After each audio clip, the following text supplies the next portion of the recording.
Les soupçons dans les pensées sont comme les chauves-souris parmi les oiseaux. Deuxième jour du 9e mois de l'année 2022. Merci de prendre le rendez-vous de l'actualité sur Kingo TV à la une. Premier anniversaire de l'Institut national de la femme. Les actions menées par l'Institut exposées aux hommes des médias. Bientôt la rentrée scolaire et universitaire 2022-2023. Le gouvernement et les syndicats tiennent dans tous les prochains jours une séance en prélude. Bonsoir. Créé par le décret numéro 2021-391 du 21 juillet 2021, l'Institut national de la femme fête ce jour son premier anniversaire.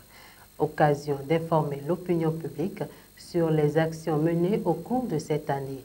Un point de presse est donné à cet effet par les membres de l'Institut à l'hôtel Azalaï de Cotonou, suivant la secrétaire exécutive de l'Institut national de la femme sur des propos recueillis par Baudouin Bamba et Cynthia Wessou. Effectivement, cela fait pratiquement un an jour pour jour que, à la suite de la naissance de l'Institut national de la femme, nous avons, Madame Prudencio Claudine et moi, eu l'honneur d'être nommés respectivement présidente et secrétaire exécutive de l'Institut national de la femme. Aussitôt désignée, aussitôt à la tâche. Quoi de plus normal? L'Institut était comme attendu. Et comme par hasard, la toile des réseaux sociaux était tendue à craquer à l'époque. Tenez, je partage avec vous quelques souvenirs. 21 septembre 2021, 60 mois de prison ferme requis contre l'enseignant de l'UAC qui a battu sa femme. 23 septembre 2021, une femme enceinte décède à Calavi après avoir été battue par son mari. 24 septembre 2021, je suis saisie du cas d'une veuve dont la belle famille est allée jusqu'à déclarer que le défunt était célibataire, alors qu'ils étaient mariés régulièrement et avaient 3 enfants. Au cours de ce même mois de septembre, la répression des infractions commises à raison du sexe a été placée au cœur d'un débat entre le président de la République et les députés avec le projet de loi qui deviendra en décembre 2021 une loi promulguée, entrée en vigueur et que nous appliquons déjà. Depuis lors, l'Institut développe sa machine de gestion des plaintes pour satisfaire les plaignantes d'où qu'elles viennent. Nous avons mis en place au siège un mécanisme de gestion qui permet de recevoir les plaintes, de dresser le profil des plaignantes, de les écouter et de leur offrir l'aide dont elles ont besoin. Pour cela, nous permettons que les plaintes nous soient adressées de toutes les manières qui soient accessibles aux plaignantes. La forme la plus usitée est celle des appels ou des messages émis sur notre numéro MTN WhatsApp, le 51 07 88 88, qui fait office de ligne verte, avec l'avantage qu'on peut aussi nous envoyer des pièces, des documents. Une personne est assignée au siège pour rester disponible toute la journée sur cette ligne et répond aux appels ou accuse réception des messages et y répond sommairement pour demander des précisions si nécessaire.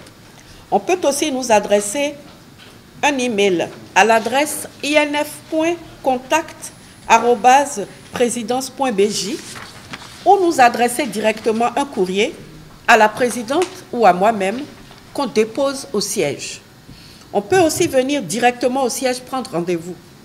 Dans tous les cas, les messages vocaux émis en français ou dans nos langues sont transcrits pour qu'on ait un résumé de l'objet de la plainte. Le chef de l'État, Patrice Talon, était les 29 et 30 août dernier face aux investisseurs français. Sur invitation du mouvement des entreprises de France, le président de la République a participé à l'édition 2022 de la rencontre des entrepreneurs de France. Suivez un extrait de son intervention. Nous avons entrepris des réformes difficiles. Je donne un exemple. Quand vous attaquez aux acquis des travailleurs en matière de droit de grève, c'est quelque chose que j'évoque avec peine, mais parfois, mais souvent avec fierté aussi, parce que nous avons réduit au Bénin les droits de grève. Si vous permettez, en quelques minutes, je vais vous raconter ce qui s'est passé. Vous allez comprendre pourquoi. Parce que on nous fait souvent ce grief un peu dans le monde, que le régime actuel s'est attaqué aux acquis démocratiques. Quand je suis arrivé en 2016, nous avons eu une séance avec les partenaires sociaux au sujet des revendications des salariés du public. Et ils avaient des exigences démesurées. Et je leur ai dit, vous regardez dans l'assiette, n'a pas les moyens de satisfaire vos exigences. Le Bénin est un petit pays, nous collectons peu d'impôts, la pression fiscale est très faible par rapport au PIB. Je n'aime pas beaucoup ce mot pression fiscale, je préfère dire la contribution nationale fiscale. Trop faible. Mais ils disent, on n'en a rien à faire, Monsieur le Président, si vous ne le faites pas, le pays sera paralysé. Je dis, je ne pense pas. À la fin de la séance, un des syndicalistes me dit, Monsieur le Président, vous allez finir par céder. Je dis, mais je vais bien, puisque j'aurai les moyens, dès que les moyens seront là, nous allons céder. Il me dit non.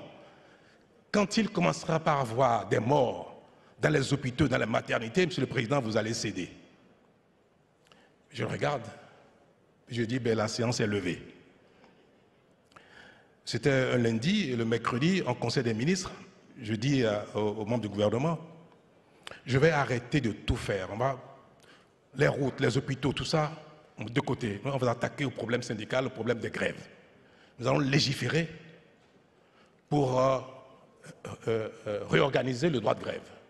Parce qu'un pays qui n'a pas de ressources et dans lequel les quelques-uns, plutôt une minorité, mais utile, veut s'accaparer de tout ce qu'il y a, au détriment des investissements en matière d'école, de santé, de route et d'énergie et consorts, ce n'est pas admissible. Et nous avons, effectivement, j'ai rencontré les parlementaires, je les ai convaincus et nous avons légiféré. Désormais au Bénin, la grève est interdite dans les secteurs vitaux comme la santé, la police, les pompiers, tout ce qui concourt à la survie des concitoyens. C'est interdit. Dans les autres secteurs, la grève est limitée à 2 jours maximum par mois et 10 jours par an. Vous avez besoin d'avoir une réglementation forte. Vous avez besoin que les gens respectent la loi, soient disciplinés. Et si l'expression démocratique qui doit s'exprimer, il ne faut pas souhaiter que ce soit pareil que ce qui est le cas dans les pays développés. Et c'est pour ça que le droit de grève tel que nous l'avons réformé au Bénin, on ne peut pas le faire en France. Parce que ce ne serait pas acceptable. Mais au Bénin, c'était devenu important, vital, primordial. Sinon, ce pays restera éternellement dans la pauvreté. Et je peux, avec beaucoup de plaisir, vous dire que c'est un autre pays, le Bénin. Et que ce pays a déjà les faveurs des investisseurs, de tous ceux qui viennent voir de près ce qui se passe. Ils n'hésitent pas à faire l'investissement, à commencer à faire quelque chose au Bénin. Un tour au ministère du cadre de vie, le ministre Tonato a reçu à son cabinet une délégation de la mairie de Bembereke avec à sa tête le maire lui-même. C'était dans la matinée du mercredi 31 août 2022. Suivez le maire Garba Yaya à sa sortie d'audience. Je dois vous dire que le ministre a bien voulu nous autoriser une audience d'échange pour évidemment que nous puissions représenter les difficultés qui sont les nôtres au niveau de la commune de Bembereke. Je suis Yaya Garba, maire de la commune. Le conseil a décidé que le maire soit accompagné de la SE et du président de la commission des affaires économiques et financières. Vous savez, Bembereke vient d'être ici au titre des communes à statut intermédiaire. Et nous avons dit que nous avons apprécié à sa juste valeur tout ce que le ministre est en train de faire, la métamorphose de Bembereke. Nous voulons aussi qu'elle soit comme ce que nous avons vu à Cotonou. Et principalement, nos échanges ont porté sur l'éclairage public, sur la gestion des déchets, sur le franchissement d'Allo, des ponts, et le problème récurrent, Bembereke étant sous la colline, du drainage des eaux de ruissellement. Également, nous avons abordé avec lui le problème du marché, parce que, vous le savez, aujourd'hui, ce sont là des projets à fort impact financier et Bembereke ne saurait couvrir tout ça. Nous avons retenu avec le ministre également qu'il faille mettre un mécanisme de suivi Il mettra l'ANAT à notre disposition avec sa direction départementale de cadre de vie pour voir avec nous la liste des projets que nous sommes capables de prendre. Mais retenez aussi que puisque nous sommes en train aujourd'hui de vouloir élaborer notre budget primitif 2023, il fallait qu'on se rapproche du ministre pour savoir qu'est-ce qui est prévu pour nous pour qu'il n'y ait pas de la redondance et qu'on puisse prendre autre pas. Et nous avons été suffisamment satisfaits, il faut l'avouer, parce que le ministre a eu le temps de nous dire ce qui est prévu pour Bembereke. Il a salué la démarche. Il a pensé que c'est le début d'un processus et qu'il faille maintenir le contact pour que nous puissions régulièrement échanger et savoir les problèmes qui nous dépassent. Comment il peut nous aider même à travers la recherche de partenaires. Et si possible, solliciter le chef de l'État si ça nous dépasse tous sur le plan financier. C'était annoncé en titre, les syndicats béninois seront dans les jours à venir face au gouvernement. Cette séance, qui va se tenir le 8 septembre prochain, est un prélude à la rentrée scolaire et universitaire 2022-2023. D'autres questions liées aux exigences des travailleurs béninois ne seront pas du reste au cours de ces échanges qui vont se tenir selon les informations à l'Infosec de Cotonou. Le Centre d'arbitrage, de médiation et de conciliation du Bénin, CAMEC Bénin, a procédé lundi dernier au lancement de son nouveau recueil sur les procédures de règlement des litiges dans le monde des affaires, lesquelles procédures ont subi une mise à jour en fonction de plusieurs facteurs énumérés ici par le président de l'institution, Alain Amoussoupevi. L'aspect le plus important, au-delà du temps qu'a duré ces textes, est lié surtout à l'évolution même de l'environnement des affaires tant national qu'international. Ces procédures constituent avant tout un outil de travail pour nos partenaires, à savoir les arbitres, les médiateurs et les conciliateurs, mais également un outil d'accompagnement des opérateurs économiques dans le cadre, pas seulement du règlement des litiges, mais aussi de celui qui nous semble le plus pertinent, à savoir leur prévention. Il vient donc renforcer les avantages déjà indéniables liés au mode alternatif de règlement des litiges. Nous parlons de bien-être et de beauté dans cette édition. L'hôtel Azalaï de Cotonou a abrité pour sa première édition le salon de l'esthétique, de la beauté et de la cosmétique. Un événement qui a rassemblé bon nombre de spécialistes de la beauté. Laurette Kankangbe, initiatrice et promotrice du salon, revient ici sur les objectifs de l'événement. Premièrement, nous avons pensé qu'à travers cet événement, nous pouvons donc sensibiliser les uns et les autres sur les conséquences néfastes de l'utilisation des produits à base d'hydroquinone et d'autres actifs très toxiques pour la peau, et également promouvoir les marques de produits cosmétiques bio, naturels et made in Bénin, pourquoi pas. Et également, nous avons remarqué que le secteur de la beauté est un secteur qui fleurit, qui est très florissant, et la jeunesse peut saisir donc cette opportunité afin de pouvoir se positionner pour régler le problème du sous-emploi. Et donc, avec le domaine de la beauté, les jeunes aujourd'hui peuvent être facilement financièrement indépendants afin de pouvoir également répondre à leurs besoins du quotidien. C'est un défilé qui a clos le dit événement en présence de plusieurs personnalités. Alors nous sommes très heureux au niveau du fonds déjà parce que nous avons pour habitude de soutenir tout ce qui est initiative qui fédère les artisans. Parce que quand vous êtes seul, vous ne pouvez pas aller loin. Et ce salon, nous avons vu que c'est un creuset qui amène tous les artisans de cette branche-là à travailler ensemble pour pouvoir aller plus loin. Et c'est une très bonne initiative que nous encourageons et nous félicitons d'ailleurs la promotrice pour cela.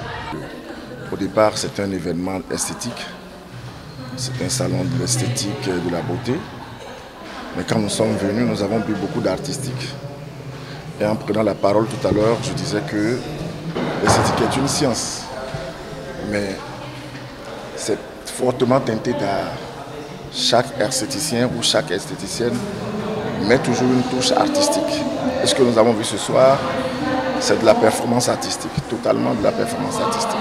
Il faut dire que les thématiques principales du salon sont la beauté naturelle et la santé de la peau. Comme à l'accoutumée, nous parlons d'un animal dans ce journal et aujourd'hui, il s'agit de la chauve-souris, seul mammifère capable de voler. Elles sont de véritables indicatrices de la bonne santé d'un écosystème. Le 27 août était consacré à cet animal que nous découvrons ici avec Cynthia Wissou. Mammifères volants dotés d'ailes membraneuses et dont le corps ressemble à une souris, ce sont des insectes. Les chiroptères, appelés couramment chauves-souris, sont un ordre de mammifères placentaires comptant près de 1400 espèces. C'est le groupe de mammifères le plus important après celui des rongeurs. Ces animaux nocturnes volants sont souvent capables d'écholocation. Ils se dirigent dans l'obscurité en mettant des ultrasons dont ils captent la réflexion, écolocalisant ainsi leur proie et les obstacles. Les mégachiroptères, quant à eux, se fient plus à leur vue et à leurs odorats. Il existe alors deux sortes de chauves-souris, les microchiroptères et les mégachiroptères. Les microchiroptères ont de petits yeux et de grandes oreilles. Les mégachiroptères, eux, ont de grands yeux et de petites oreilles.